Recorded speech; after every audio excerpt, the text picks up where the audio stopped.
Ticket prices పెంచట్లా. Vishnu గారు, ప్రభాస్ లాంటి స్టార్ని ఈ ప్రాజెక్ట్లోకి తీసుకొచ్చారు. అది మీ పెద్ద విజయం, అది బిగ్గెస్ట్ సక్సెస్. కాకపోతే అంటే ఆయన కనీసం ప్రీ రిలీజ్ ఫంక్షన్లో తీసుకొచ్చుంటే ప్రభాస్ ఫ్యాన్స్ ఇంకొంచెం హ్యాపీగా ఉండేదేమో. ఆ ప్రయత్నం ఎందుకు చేయలేదు? నా బ్రదర్కి మొహమాటం, కొన్ని అతను కంఫర్టబుల్గా ఉంటాడు, కొన్ని అతను అన్కంఫర్టబుల్గా ఉంటాడు. ఈ సినిమా ప్రభాస్ చేసింది ఐఎమ్ గ్రేట్ఫుల్, రుణపడి ఉన్నాను అతనికి. ఎన్నోసార్లు చెప్పాను, ఇప్పుడు కూడా మాట్లాడుతూనే వచ్చా. అతనికి ఇబ్బంది ఏం కలుగుతుందో నాకు తెలుసు. So I never asked him. నాకు తెలుసు వాట్ ఈజ్ హిస్ మెంటాలిటీ అని.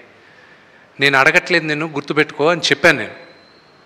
నేను ఒక్క దగ్గర మాత్రం అతను వీడియో బయట పంపిస్తానని ఆయన చెప్పినప్పటికీను ఆయనకి కొంచెం లాస్ట్ మినిట్లో ఆయనకు కొంచెం వేరే కారణాల వల్ల మేము వీడియో బయట తీసుకోలే. That was because he wasn't feeling too good also. You know ఈ షూటింగ్ కూడా అప్పుడు ఆ రోజు క్యాన్సిల్ అయింది. సో అదే కానీ why do you want to ఇబ్బంది అనుకునే దగ్గర why do even want to attempt అనే దాంతో ఇది చేయలే. That's the reason. నిన్న ఒక ప్రెస్ నోట్ రిలీజ్ చేశారు.